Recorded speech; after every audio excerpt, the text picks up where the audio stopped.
할렐루야, 반갑습니다. 한 주일간도 하나님의 은혜 가운데 평안하셨습니까? 자, 시국이 점점 나아질 기색이 안 보이네요. 이제 코로나도 1,500명대가 웃돌고 있습니다. 그러다 보니 우리 교회도 각 지역의 어떤 방역 지침 따라서 지금 예배를 잘 드리지 못하고 있는 상황입니다. 그래도 그나마 저희 같이 좀 작은 교회들은 이제 목사님 포함해서 20명까지는 실내에 들어올 수 있는 환경이 만들어졌습니다. 물론 기본적으로는 예배 방송을 위한 예배 준비위원들이 되겠는데요. 여튼 저희가 교회가 속해 있는 데서는 최대 10명까지는 대면 예배를 100명 이하 100석 기준으로 100명 이하 교회는 10명까지는 대면 예배를 허락하겠다고 구청에서 방향 지침이 내려와 있습니다. 어찌되었든 모든 교인이 교회에 모여서 예배를 드릴 수 없는 상황인 건 매 한 가지입니다. 자, 그렇다 보니까 우리 신앙생활이 조금 소원해질 수밖에 없는 게 현실입니다. 이 상황에서 여러분은 이제 어떻게 여러분 삶 가운데서 예수님을 만나고 체험하면서 신앙생활을 하고 계십니까? 여러분의 삶이 하나님의 은혜로 풍성하게 살고 있다는 것을 체험하고 감사해하며 하나님께 고백하고 있으십니까? 아무래도 지금 상황이니만큼 쉽지는 않은 것 같아요. 힘들죠. 그동안 우리나라는 정말 좋은 어떤 환경 덕택에 신앙생활 자체에 큰 어려움 없이 살아올 수 있었습니다. 물론 조선 초 우리나라 기독교가 처음 들어올 때는 좀 달랐지만 어쨌든 지금 우리 부모님 세대를 포함해서는 종교생활하는데 신앙생활하는데 큰 어려움은 없었어요. 그리고 우리나라의 경제적 성장 덕택에 우리 관심은 아무래도 경제적 물질적 측면에 조금 집중되어 있지 않았나 싶습니다. 그리고 교회에서 말씀을 전할 때 해석되는 부분, 복음이라는 측면에서 특히나 더 이 경제적 물질적인 측면에 집중되어 있었습니다. 그런데 이번 코로나로 인해서 많은 분들이 이 물질적 경제적 측면으로 인해서 이제 그 믿음이 하나님 앞에 시험대 위에 올라온 상황이 되어버렸습니다. 그와 동시에 한국 교회의 좋지 않은 부분들까지 드러나고 있는 상황이죠. 그간 우리가 신앙인으로 하나님을 믿는 성도로 예수 그리스도의 제자로 살아오면서 과연 우리가 믿어온 것은 무엇입니까? 저는 이번 코로나로 인해서 우리 성도들의 믿음을 다시금 돌아보아야 된다고 생각합니다. 여러분, 제가 다시 한번 여러분께 묻겠습니다. 여러분이 믿는 복음은 무엇입니까? 예수 천당 불신 지옥, 예수 믿고 구원 받으세요. 예수 믿고 복 받으세요. 아마 많은 분들이 이런 외침과 선포 그리고 전단지, 이웃의 손길 등에 이끌려 이제 교회에 아마 오셨을 거예요. 그래서 지금 여러분은 무엇을 믿고 계십니까? 그리고 그 믿음은 어떻게 세상에 그리고 하나님 앞에 드러나고 있습니까? 사도 바울은 가본 적도 없는 로마 교회를 향해 이 복음을 참 논리적으로 전하고 있습니다. 그중 가장 중요한 본문은 오늘 본문 9절에 나옵니다. 제가 읽어드릴게요. 내가 만일 내 입으로 예수를 주로 시인하며 또 하나님께서 그를 죽은 자 가운데서 살리신 것을 내 마음에 믿으면 구원을 받으리라. 바울은 부활하신 예수님을 전합니다. 그리고 그것이 바로 우리를 구원에 이르게 하는 믿음이라고 분명하게 강조하고 밝히고 있습니다. 하나 더 추가하자면 이것이 바로 바울이 전하는 복음의 핵심입니다. 다시 한번 여러분께 묻겠습니다. 여러분이 믿는 복음은 무엇입니까? 부활하신 예수님 그리고 다시 오실 예수님이 맞으십니까? 가슴에 손을 얹고 우리가 내 삶을 위해서 예수님을 믿는 것인지, 나를 위해서 예수님을 믿는 것인지, 아니면 예수님의 은혜에 진짜 믿을 수밖에 없어서 믿는 것인지 지금 한번 여러분 스스로 한번 생각해 보세요. 돌아보세요. 자, 오늘 말씀 바울이 전해주는 우리 입에도 있고 우리 마음에도 있다는 정말 그 가까운 곳에 있는 그 복음을 다시금 한번 여러분께 정립해드리고자 합니다. 이 복음은 우리를 이롭게 하는 것이 아닌 오직 하나님의 의한, 하나님을 위한 복음입니다. 오늘 말씀을 통해 코로나로 인해 비대면 예배를 드릴 수밖에 없는 우리의 이 현실, 그리고 앞으로 펼쳐질 온라인 교회, 온라인 예배의 시대에 살아갈 우리 신앙생활을 돌아보면서 하나님의 은혜를 깊이 체험하는 시간 되시기를 주님의 이름으로 축원드립니다. 먼저 그 첫 번째는 믿음을 입으로 시인하십시오. 바울은 9절에서 입으로 시인하라고 말합니다. 제가 다시 한번 읽어드리겠습니다. 내가 만일 입으로 예수를 주로 시인하면 또 하나님께서 그를 죽은 자 가운데서 살리신 것을 내 마음에 믿으면 구원을 받으리라. 바울은 예수님을 주인으로 시인하라고 말합니다. 주인으로 시인하라고 말합니다. 제가 정말 여러분께 많이 강조한 거예요. 바로 예수님이 우리의 주인 되어야 한다는 겁니다. 지난주에도 제가 말씀드렸던 것처럼 유대인들은 자신을 드러내기 위해서 율법을 행했습니다. 그리고 자신의 그 행위를 드러냈습니다. 이들에게 목적은 하나님이 아니라 자신에게 있었기 때문에 하나님이 그들의 삶의 주인 되지 못했던 것입니다. 그래서 하나님께서 율법을 통해 선지자를 통해 약속하셨던 메시아인 예수 그리스도를 믿지 못했던 것입니다. 지금 우리 삶에서 비록 예수를 믿는다고 하지만 여전히 내가 주인 되어 사는 삶을 사시는 분들이 정말 많아요. 예수님 앞에 나를 죽이고 나아가야 하는데 여전히 삶의 주인은 나로 살고 있는 것이에요. 왜냐하면 그분들이 믿는 이유는 바로 자신을 위해서이기 때문이에요. 내가 잘 살기 위해서, 내가 평안하기 위해서, 내가 행복하기 위해서. 나의 정신적 안위와 평안을 위해서 예수를 믿고, 나의 물질적 복을 위해서 예수를 믿고, 혹은 가족의 입신양명을 위해 예수를 믿는 등 여전히 신앙의 목적이 하나님이 아니라 자기 자신에게 있는 것입니다. 바울이 이 서신서를 쓰던 시기에는 예수를 믿기 위해서 이것들을 다 포기해야 했어요. 맨 아래 계층인 노예 계층이나 소장농 계층은 매질과 굶주림을 각오하고 예수를 믿고 나아갔어요. 그리고 중간 계층이라고 볼 수 있는 상인이라든가 혹은 평민 계층들 있잖아요. 이 사람들은 예수를 믿기 때문에 주변으로부터 왕따를 당하고 제대로 장사를 못했어요. 경제적인 손실, 물질적인 손실, 정신적인 손실을 다 감안하고 예수를 믿었습니다. 그리고 상류계층, 귀족도 예수님 믿었어요. 귀족들도 개중에 예수님 믿는 사람들이 있었어요. 그분들은 자기의 정치적인 그 위치와 그리고 자기의 신분 강등까지 각오하고서 예수님을 믿었단 말입니다. 그들은 그걸 다 알고도 각오하고 예수님께 나온 거예요. 그들은 자신의 이득을 위해서 예수님을 믿지 않았어요. 교회에 출석하고 예배드리는 많은 지금 현대 사는 성도들, 교인들이 추구하는 방향과 전혀 다른, 아니 오히려 그것들을 직접적으로 내려놓아야 비로소 신앙생활을 할 수 있었던 것이 바로 초대교회입니다. 그리고 바울은 그런 것들을 넘어서 예수님을 주인 삼아라라고 오늘 본문에서 얘기합니다. 그런데 참 이상하게도 지금 현재 우리들의 많은 교회들은 오히려 이런 물질적인 것, 경제적인 것들 때문에 예수를 믿으라라고 얘기하고 있어요. 성경이 옳을까요? 아니면 지금 몇몇 목사들이 얘기하는 게 옳을까요?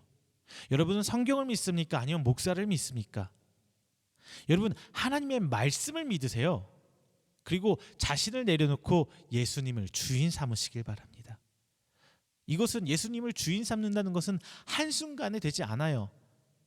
수년에 걸쳐서, 아니 죽을 때까지 평생에 걸친 훈련이 필요합니다. 이것이 바로 성화라는 성도의 삶이에요. 또한 바울은 오늘 본문에서 시인하다라는 단어를 사용합니다. 이 단어는 문자적으로 해석하면 공개적으로 엄숙하게 선언하다, 약속하다, 고백하다 이런 뜻이 담겨져 있어요. 이런 뜻이 있다 보니까 대개 이 단어가 사용되는 가 어느 분야에 많이 사용됐냐면 법률적인 것에 많이 법정 용어로 많이 사용되었어요. 계약서라든가 법 재판 앞에 서약할 때 이런 데 많이 사용되는 단어라고 합니다. 즉 예수님을 주인으로 시인한다는 것은 공개적으로 나는 예수의 사람, 예수의 종이야라고 주변 사람이 다 선포되는 게 그 뜻 안에 포함되어 있어요. 물론 당시에 예수님을 믿는 것을 공개적으로 드러내기는 좀 힘든 상황이었기 때문에 실질적으로 나 예수 믿는 사람이야 라고 공개를 한다는 것은 사도라든가 특수한 몇몇 사람들 빼고는 아마 쉽지 않았을 겁니다. 하지만 중요한 것은 그 믿음대로 산다는 것은 약속과 이행이 필요하다는 것을 이 단어 안에 포함되어 있다는 거예요. 목적을 위한 행위와 믿음에 의한 행위는 분명히 다릅니다. 학교를 예를 들게요. 새 학생이 선생님 눈에 들어왔어요. 정말 새 학생 다 공부를 열심히 해요. 한 학생은 선생님한테 보이려고 공부해요. 마치 자기가 모범생인 척 열심히 하는 척, 그리고 불려가서 야단 안 맞으려고 공부를 열심히 해요. 또 한 학생은 자기가 공부를 해서 다른 사람한테 인정받고 성공이라는 걸 하기 위해서 열심히 공부합니다. 선생님 보시기에 정말 열심히 하는 것처럼 보이죠. 마지막 세 번째 학생은 어떤 학생이냐? 처음에 공부 힘들고 어려웠지만 하다 보니까 재밌어요. 정말 소수지만 여러분 개 중에 하나씩 공부를 재밌어하는 친구들 분명히 있어요. 공부가 재밌어서 한대요. 그런 친구들은 정말 공부해야 하는 친구들인데요. 하여튼 이 공부가 재밌어서 공부합니다. 세 학생이 모두 공부하는 이유와 목적이 다 달라요. 그런데 선생님 보기에는 어때요? 공부 다 열심히 하는 것 같단 말이에요. 우리 신앙생활도 마찬가지예요. 사람이 보기에는, 목사가 보기에는 나를 위해서 신앙생활하는 것, 혹은 누군가에게 보이기에 신앙생활하는 것, 어느 건 진짜 하나님 은혜에 감격해서 하나님 앞에 믿음을 고백할 수밖에 없어서 신앙생활하시는 분, 목사가 보기에는 그냥 똑같이 보여요. 그런데 바울은 정확히 세 번째 부류, 하나님의 은혜에 감복해서 하나님 은혜 때문에 어쩔 수 없이 신앙생활 할 수밖에 없는, 믿음을 고백할 수밖에 없는 그것을 얘기합니다. 하나님 은혜 때문에 믿을 수밖에 없는 신앙을 표현하기 위해서는 10절이에요. 10절 함께 볼게요. 사람이 마음으로 믿어 의에 이르고 입으로 믿어 시인하여 구원에 이르니라. 이렇게 10절에 써 있습니다. 9절, 10절 이 두 개 다 결국 같은 말을 반복하면서 강조하기 위한 구절이거든요. 그런데 조금 달라지는 게 있어요. 뭐냐? 9절에 시인하다라는 것은 능동태예요. 내가 해야 된다라는 게 굉장히 강조되어 있는 반면 10절에 시인하다라는 시인되어져야 한다. 즉 수동태, 내가 하려고 하는 게 아니라 되어지는 것을 표현하고 있어요. 즉 바울이 말하는 믿음은 내가 믿을래야 믿을 수 없고 하나님의 은혜로만 믿을 수밖에 없는 이 은혜를 시인해야 하는 것을 강조하고 있는 거예요. 우리의 믿음은 내가 믿고 싶어서 믿는 게 아니에요. 하나님 은혜를 주셨기 때문에 믿을 수밖에 없는 거예요. 말씀을 백독하고 교회 와서 성경 66권을 달달달달달 통으로 외워도 하나님이 택한 사람이 아니면 믿음 안 생겨요. 그게 현실이에요. 교회 30년 다닌다고 하나님 믿음 안 생겨요. 그 사람은 삶의 변화가 없어요. 열매를 보면 알아요. 30년 동안 열매를 보면 알아요. 변화가 없어요. 믿음은 오직 하나님께서 선택한 사람에게만 주어진 특권이자 은혜입니다. 그래서 14절에서 이렇게 말합니다. 그런즉 그들이 믿지 아니하는 일을 어찌 부르리요? 하면서 14절에서 오직 하나님을 믿고 나아간 것, 하나님을 부를 수밖에 없음을, 할 수밖에 없음을 사도 바울은 강조하고 있는 거예요.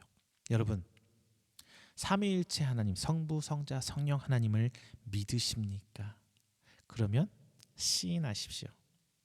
그것은 말뿐이 아닌 계약서에 서명한 거예요. 서명을 쫙 한 거예요. 즉 우린 예수님의 종으로 오직 예수님의 말씀에 따라 사는 것입니다. 만일 다만 말씀을 지키려고 지키는 것이 아니라 믿기 때문에 지킬 수밖에 없는 상태, 바로 이 상태가 우리의 상태여야 합니다. 그리고 이것이 바로 우리의 입과 마음으로 시인하는 것입니다. 두 번째, 믿음으로 하나님 앞에 당당해지시길 바랍니다. 여러분, 하나님 앞에 당당해지실 수 있나요? 저도 뭐 믿음으로 하나님 앞에 당당해지십시오라고 말을 하면서 참 고민했어요. 과연 우리가 하나님 앞에 당당해질 수가 있을까? 성경에서 계속 얘기하잖아요. 우리는 죄인이다. 저도 그렇게 말씀드렸습니다. 우리는 지금 예수님을 믿지 않는 밖에 있는 우리 교회를 향해 손가락질하고 예수님을 허구라고 얘기하고 있는 저 세상 사람들과 우리와의 차이는 하나도 없다. 하나님 앞에 다 똑같은 죄인이에요. 다만 예수를 믿느냐 안 믿느냐, 그 차이 하나 있는 거라고 제가 말씀드렸죠. 우리는 다 똑같은 죄인인데 어떻게 하나님 앞에 당당해질 수 있어요? 힘들죠. 힘든 게 아니라 불가능하죠. 당장 여러분, 저도 몇 번 교통사고다 뭐다 해서 경찰서 한두 번 가본 적이 있는데, 참고인 자격으로 경찰서 딱 가가지고 조사관 앞에 딱 앉기만 해도 잘못할 거 하나도 없는데 쫄려요. 괜히 겁이 나요. 주눅 들어요. 이게 사람이에요.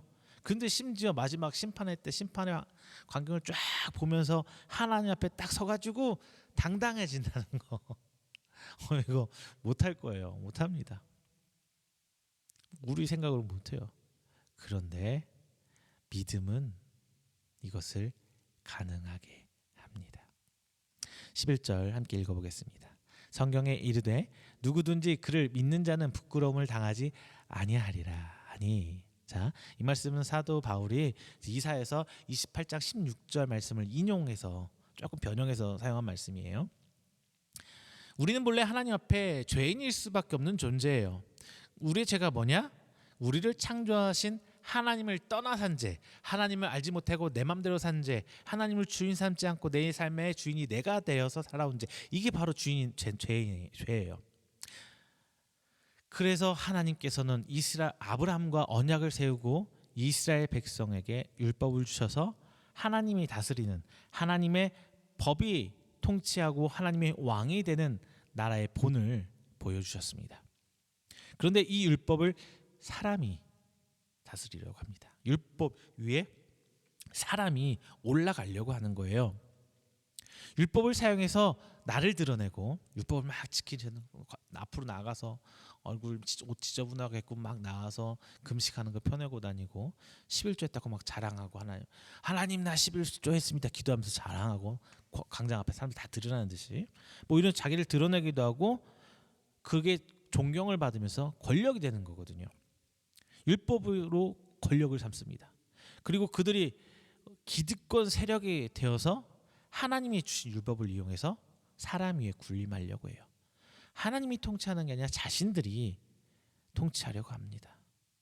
자, 이 상황 하나님 보시기엔 어떨까요? 안 봐도 비디오예요. 안 봐도 하나님 얼마나 화가 날까요? 지금 우리도 그런데 비슷한 것 같아요. 제가 볼 때는 우리의 신앙생활, 우리의 교회의 모습도 정말 큰 차이가 없는 것 같아요. 당시 유대인들과 달리 이 말씀이, 율법이 뭔가 국가적으로 나가서 큰 권력을 이루고 뭔가 만들어주는 건 아니지만 교회라는 곳으로 한정은 분명히 돼 있어요. 하지만 성경 말씀을 이용해서 나를 드러내려는 사람 굉장히 많아요. 그리고 스스로 내가 왕이 되어서 교회 안에서 권력을 차지하고 그 위에 기득권자가 되려고 합니다. 즉 하나님이 통치하는 게 아니라 본인이 교회에서 하려고 하는 사람들 분명히 있어요. 혹여 이제 교회 밖에서는 말씀으로 이제 무장해서 말씀을 이용해서 자신들의 목적을 이루는 사람들이 넘쳐납니다. 지금 밖에 광화문에 있으신 분들도 종종 저는 이 부류에 포함한다고 봐요. 과연 하나님 앞에 우리가 당당해질 수 있을지 저는 참 의문입니다. 하지만 믿음의 자녀는 가능합니다. 우리는 율법을 지키는 행위가 아니라 예수 그리스도를 믿음으로 하나님께 의인으로 인정받을 수 있는 자격을 얻었어요. 믿었기 때문에 예수님을. 그리고 우리는 이제 우리의 믿음은 입과 마음으로 시인하면 됩니다. 믿음이 없는 사람도 말로는 할 수 있지만 마음으로는 안 돼요. 왜냐하면 믿음이 행동으로 시인될 리가 없거든요. 우리의 마음으로 하는 시인은 행동으로 드러날 수밖에 없습니다. 믿는데 따라가는. 제가 가장 쉬운 예로 저 말씀 많이 드렸잖아요. 여러분 해 뜨는 거 보기 위해서 어디로 가요? 동쪽으로 가요? 서쪽으로 가요? 해 뜨는 거 보면 동쪽으로 가죠. 알고 믿으니까 자연스럽게 몸으로 나오는 거예요. 내 삶으로 나오는 거예요. 해 지는 거 보면 서쪽 가죠. 저쪽에 정서진 있잖아요. 멀지 않은 곳에. 서쪽 가요. 왜? 서쪽에 지는 것을 머리로 믿어 알고 믿으니까 행동으로 삶으로 드러나는 거예요. 우리의 믿음의 행위는 이거란 말이에요. 내가 믿어서 알아서 끝나는 것이 아니라 믿기 때문에 자연스럽게 해야 되는 거예요. 내가 하나님의 자제라는 걸 믿기 때문에 하나님께 기도하는 거고요. 내가 하나님께 받은 그 은혜에 감격했기 때문에 예배를 드리는 거예요. 예배를 드려야 해서 드리는 게 아니라 예배를 드릴 수밖에 없는 그 은혜의 감격을 체험한 사람이 나오는 게 진짜 예배예요. 예배는 하나님 믿으려고 나오는 게 아니라 믿는 사람들이 모이는 게 예배예요. 11절을 정확하게 표현한다면 최소한 하나님 앞에서 우리는 부끄러움을 당하지 않는다는 뜻인데요. 저는 이렇게 말합니다.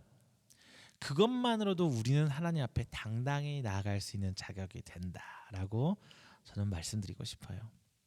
나는 할 수 없지만 하나님께서는 그렇게 만드셨기 때문입니다.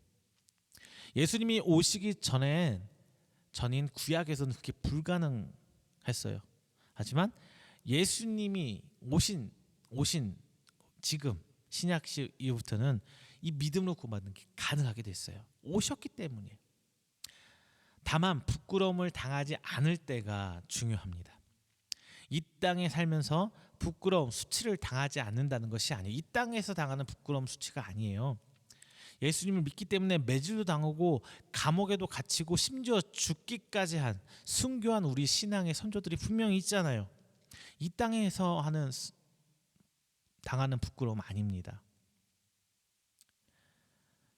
이 땅에서 예수님을 믿기 때문에 얻는 부끄러움과 수치는 중요한 것이 아니에요. 그런데 우리 생활은 이 부끄러움, 수치, 즉 체면치레 때문에 종종 좀 잘못된 신앙생활 하시는 분들이 계시긴 해요. 우리에게 중요한 것은 지금이 아니라 내일입니다.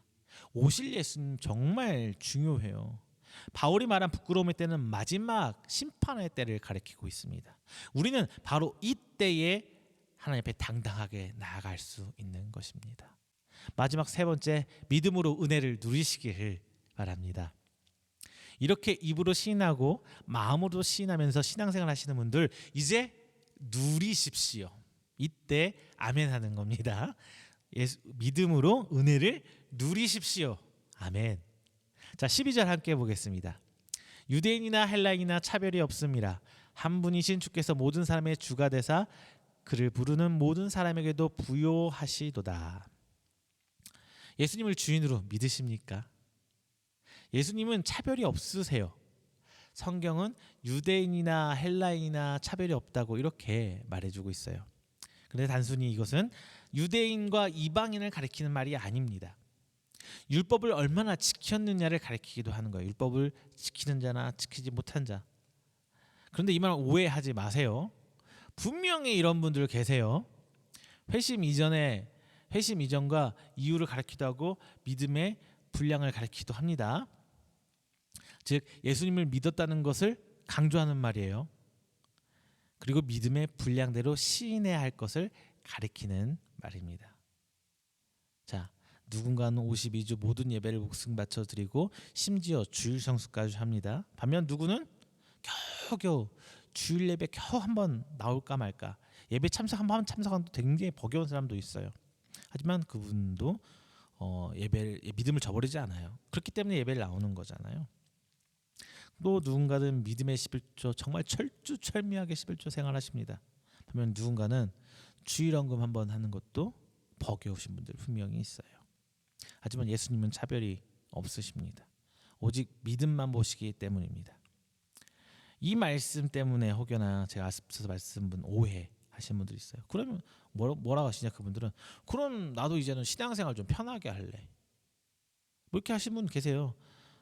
나도 이제 11조 뭐 안 해도 된다니까 뭐 11조 대충 하고 주일날 주일 성수 뭐 대충 하고. 그런데 이것은요 뭘 말하냐면 자신의 믿음의 분량을 포기해 버린 거예요. 믿음의 분량을 포기해 버린 거예요. 하나님 앞에 받은 달란트를 포기했다는 것과 같습니다. 이것은요 자신이 제일 잘 알아요. 자신이 믿었기 때문에 정말 11조 생활 열심히 하고 주일 성수해오고 새벽 예배하고 작전 기도하고 금식하고 각종 신앙생활 열심히 하셨던 분들은 그분의 믿음의 분량이 있기 때문에 그렇게 하신 거예요. 자신이 잘 알아요. 근데 안 한다고 하는 거는 그것을 저버리는 행위예요. 절대 그렇게 하지 마세요. 이 말씀은 예수님은 행위로 판단하는 분이 아님을 바울이 강조하고 있는 말씀입니다. 이제 이런 주님이 이렇게 예수님을 주인으로 신하는 사람 모두의 주인이 되셔서 부요하시다라고 말씀해요. 뜬금없어요. 부요하시도다. 앞뒷말 잘 연결 안 되시죠? 부요하시도다. 아니 모든 사람 뭐 어쩌라고. 제가 세번역 성경 한번 읽어드리겠습니다. 유대 사람이나 그리스 사람이나 차별이 없습니다. 그는 모든 사람에게 똑같이 주님이 되어 주시고 그를 부르는 모든 사람에게 풍성한 은혜를 내려 주십니다. 즉 예수님이 부유하시기 때문에 그 예수님께 속한 사람, 즉 예수님이 종된 모든 사람들에게도 똑같이 부유하게 하신다라는 말씀이에요. 이것은 예수님의 능력과 은혜가 무한하셔서 이제 예수님을 주인으로 시인하는 모든 사람에게 은혜를 베푸시려는 이 선한 하나님의 계획은 결코 약화되거나 끝이 없다는 말입니다. 하지만 이 은혜가 전부 다 물질적이고 경제적인 복이면 정말 좋겠지만은 이 은혜는 물질적인 것으로 한정되진 않아요. 저도 그래요. 힘드니까 물질적인 거 간구해요. 아유, 돈 싫어하는 사람 어디 있어요? 목사도 돈 좋아합니다. 없어서 그렇지 있는 거 좋아해요. 그런데 이 하나님이 주신 이 은혜를, 네, 우리가 알아야 될 게 이 은혜를 물질로 한정시켜 버리기에는 하나님의 은혜가 너무 커요. 그 능력이 너무 커요. 하나님 은혜와 능력은 무한하십니다. 분명히 개중에 어떤 성도님들은 이 물질적인 거, 경제적인 걸 하나님 복을 누리시는 분 분명히 존재합니다. 하지만 다른 분들에게는 정말 다양하게 하나님께서 계획하신 대로 정말 다양하게 하나님의 은혜가 표현이 돼요. 어떤 분에게는 가족 간의 불화에서 평화와 화평으로, 어떤 분들에게는 정신적인 행복으로, 어떤 분들에게는 작은 것이지만 감사하고 만족하는 것으로, 또 어떤 분들에게는 기쁨으로 드러납니다. 물론 제가 말씀드린 건 하나님의 은혜의 정말 극히 일부분이에요. 그런데 하나님의 이 무한한 은혜의 궁극적 의미는 어디에 있느냐? 구원에 있어요. 이 땅에서 하나님께서 반짝 주시는 썩어 없어질 거에 대한 것이 아니라 영원히 하나님 나라에 들어가 하나님과 함께 누릴 그 구원을 얘기하고 있습니다. 우리는 이미 구원받은 성도니까 이 땅의 삶에 전전긍긍해야 할 필요가 없습니다. 따라서 누릴 수 있는 것들도 많아지는 거예요. 돈에 한정되고 경제적인 측면에 한정되고 우리가 소위 말하는 복으로 좀 생각이 같은 이런 것들을 하나님 은혜 한정시키는 것이 아니라 그것을 넘어서 버린다면 이제 하나님께 감사하고 내가 은혜 가운데 누릴 수 있는 그 풍요가 너무나 많아져요. 이것이 바로 하나님이 주시는 큰 은혜, 뭐 그렇다고 이런 것을 이제 보고 아니 그럼 하나님 왜 믿어? 혹은 하나님 믿는 것은 에이 결국 정신 승리네. 뭐 이런 분들이 있을 수 있어요. 하나님 눈에 보이지도 않는 뭐 자그마한 거 조그마한 거 그건 나도 할 수 있네 이러면서 정신 이렇게 말할 수 있어요. 하지만 만약 그렇다면 물질적인 거, 경제적인 측면, 내 눈에 보이는 것들로 하나님 은혜와 능력이 한정되어 버린다면은 우리 하나님이 다른 것, 우리 인간과 다를 게 뭐가 있어요? 혹은 만몬이라는 우상과 다를 게 뭐가 있냐는 거예요. 교회 그렇다면은 교회에는 십자가가 아니라 돈이 걸려 있어야죠. 돈이. 우리는 돈을 숭상하는 종교가 아니에요. 하나님을 믿는 종교입니다. 하나님 베푼 은혜에 감사하는 종교이지 원하는 바를 이루어야만 감사하는 종교가 우리 기독교가 아니라는 거예요. 성도 여러분, 구원받은 자로서 삶을 누리시길 부탁드립니다. 돈 좀 없으면 어때요? 우리 자녀가 속 좀 썩이면 없었습니까? 집이 전세 아니고 월세 살면 좀 어때요? 물론 다 좋고 다 누릴 수 있으면 좋겠지만 이런 것들이 남보다 부족해도 좀 부족해도 아니 많이 부족해도 우린 예수님 때문에 이미 구원을 기대할 수 있는 사람들입니다. 여러분 하나님 은혜를 눈 부릅뜨고 한번 찾아보세요. 정말 많은 것들 여러분 삶 속에서 간섭해 주시고 이끌어 주시고 우리 삶 속에서 하나님께서 항상 은혜를 보듬어 주실 것입니다. 말씀 맺겠습니다. 여러분 혹시 80년대 종말론자 혹시 기억하시나요? 80년대 종말론자. 그럼 제가 라떼? 요즘에 라떼 유행이죠. 라떼에는 제가 그러면 꼰대가 이런 말 하면 안 되는데 제가 옛날 사람이 되는 건가요? 그러면은 종말론자 말고 우리 그러면 신천지 생각해 볼게요. 신천지 어때요? 정말 열심히죠. 정말 열심히 신앙생활해요. 왜냐하면 그들에겐 우리에게 없는 뭔가가 있어요. 그게 뭐냐면요, 바로 마지막 때에 대한 절실한 믿음이에요. 마지막 때에 대한 절실한 믿음. 그렇다 보니 14만 4천 명 이 숫자 안에 들려고 삶을 통째로 맞춰가면서 그들은 종교 생활하고 있어요. 그런데 거꾸로 더 열심히 하나님 앞에 모든 걸 충성해야 할 우리 성도들 교회는 기독교는 어떻습니까? 너무나 지금 현실에 모든 것 초점을 맞추고 신앙생활하고 있어요. 여러분 그런 생각 혹시 안 드세요? 성경에서는 이 땅에서 잘 먹고 잘 살아라고 가르친 적이 없어요. 구약에서 받은 축복은 하나님의 은혜가 하나님 나라가 완성되는 과정을 보여준 예표예요. 잘 먹고 잘 살아라고 보여준 게 아니라 하나님 나라가 완성되는 예표로서 그런 모든 징표를 보여준 거란 말이에요. 즉 천국을 형상화해서 그들을 통해 하나님이 선택한 사람들을 통해 언약이 이루어지는 과정을 우리에게 보여준 것입니다. 그것이 우리 모두에게 다 똑같이 적용될 수는 없어요. 그렇다 보니 우리 현재 교회 모습, 여러분의 신앙이 그렇다 보니까 교회가 세속화되어 갑니다.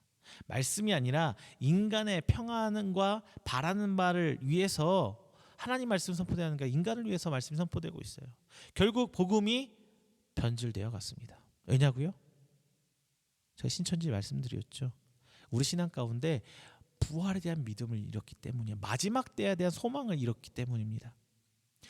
바울의 복음은 우리 죄 때문에 죽으셨지만 부활하신 예수님 그리고 마지막 심판에 구원받는 의인인 예수님을 믿는 성도라는 것에 집중되어 있습니다. 신약 전체는 고난받아 죽으시고 부활하시고 다시 오실 예수님이 바로 복음입니다. 우리가 믿는 것은 바로 이것입니다. 그리고 이 믿음은 오직 하나님께서 주셨기 때문에 믿을 수 있는 거예요. 이 믿음이 우리 입에서 마음에서 시인될 때 비로소 하나님의 성도로 인정받는 것입니다. 시인은 말로만 하는 것이 아닙니다. 믿음은 드러나야 내가 믿는 대로 행하는 것이 드러나야 믿는 것이에요. 행동 드러나지 않는다면 믿음이 아니라 그냥 아는 것입니다. 성도에게 약속된 구원은 복음을 아는 사람이 받는 것이 아니라 믿는 사람이 받는 구원입니다. 아는 사람이 믿는 사람이 받는 거예요. 우리는 이 구원이 보증 수표가 되어서 이 삶을 누릴 수 있게 되는 것입니다. 사람들이 이 생을 끝이라고 보기 때문에 이 땅에 살면서 이 시간 또 주어진 시간 동안 다 이루려고 욕심을 다 채워보려고 아둥바둥 사는 거예요. 우리는 전적으로 하나님께 맡기면 돼요. 왜? 그거 다 하나님 거잖아요. 하나님 창조하신 것들이잖아요. 하나님의 권능, 그 능력 아래에 있는 것들이잖아요. 남들이 땅값 올랐다고, 집값 올랐다고, 주식 올랐다고 부러워하지 마세요. 근데 저는 부러워요. 저는 그런 얘기 들을 때마다 나도 그랬으면 좋겠다 부러워요. 저도 인간인지라 그런가 봅니다. 그분들이 누리고 사는 것들 보면 참 부럽긴 하는 건 사실이에요. 그러면 우리 이렇게 해요. 많이 부러워하지 말자고요. 조금만 부러워하자고요. 많이 부러워하지 말고 조금만 부러워하자고요. 조금만. 많이 부러워하면요, 그것에 목을 매야 돼요. 우리는 그런 것에, 썩어질 것에 목을 맬 바에야 영원한 것, 예수님께 한번 목매 보세요. 아니, 우리가 죽고 난 마지막 때 이후의 삶이 보장된다는데 한번 거기에 걸어 보자고요. 여러분, 주식에 걸지 마시고 땅에 걸지 말고 집값에 걸지 마시고 영원한 삶에 대해서 한번 여러분 걸어 보세요. 그리고 주인 되신 예수님, 하나님이 주시는 것들에 감사하면서 한번 살아보세요. 자, 만약 그렇다면 이제 여러분 눈에는 정말 많은 것들이 보이기 시작할 거예요. 작은 것들. 예수님께서 여러분 삶에서 세밀하게 간섭해 주시고, 그리고 이끌어주고 계시면서 여러분 옆에서 함께 웃고 울고 계신다는 것을 여러분은 이제 발견하게 되실 겁니다. 그럼 이제 아무것도 안 부러워져요. 무서울 것도 없어요. 현장에서, 사형 현장에서 찬송을 부르면서 죽어간 초대교회 신앙의 우리 선조들이 이해가 갈 것입니다. 이것은 체험해 본 사람만 알아요. 우리 기독교는요, 책으로 배우는, 말로 배운 종교가 아니라 체험의 종교입니다. 이 복음은 우리 곁에 아주 가까이 와 있습니다. 우리가 밀어내지만 않으면 돼요. 이 복음 가운데 이제 평안도 누리시고 삶도 누리시는 여러분 되시기를 주님의 이름으로 축원합니다. 기도하겠습니다. 사랑과 은혜가 충만하신 하나님 아버지, 감사합니다. 하나님께서 은혜 주시사 나를 불러주시고 믿을 수밖에 없는 그 은혜 주심에 감사합니다. 저희가 땅에 살면서 오직 하나님을 주인 삼고 그 모든 것을 입으로 시인하며 살기로 합니다. 그로 말미암아 우리는 이제 하나님 앞에 나아갈 때 죄인된 자의 면모가 아니라 하나님 앞에 의인으로 인정받는 하나님의 성도의 모습으로 당당히 나아갈 수 있기를 소망합니다. 그러면서 동시에 이 땅에 지금 오늘을 위해 사는 삶이 아니라 다시 오실 예수님을 기대하며 마지막 때에 대한 소망을 갖고 이 땅에 천국 소망을 갖고 살아가는 우리 귀한 성도들 될 수 있도록 주민도하여 주시옵소서. 그 믿음 가지면 이제 하나님께서 나와 함께 하시고 동행하시며 내 삶을 세밀하게 간섭해주고 있는 그 모습 바라보기를 소망합니다. 그 작은 것에 또 감사하고 작은 것을 통해서도 하나님을 바라보는 그 믿음의 성도가 오늘 말씀 함께 나누며 아멘으로 순종하기 원하는 우리 귀한 성도들 되기를 원합니다. 주님 축복해 주시고 은혜로 허락하여 주시사 하나님께서 주신 그 성령의 은혜가 저들 가운데 함께하며 하나님의 성도로서 오늘 선포된 말씀 앞에 조아리고 아멘하는 우리 성도들 하나님께서 붙으시사 정말 감사하고 누리는 입으로도 시인하고 마음으로도 시인하는 우리 귀한 성도들 될 수 있도록 주님 인도하여 주시옵소서. 이 모든 말씀 살아계신 예수 그리스도의 이름으로 축복하며 기도드립니다. 아멘.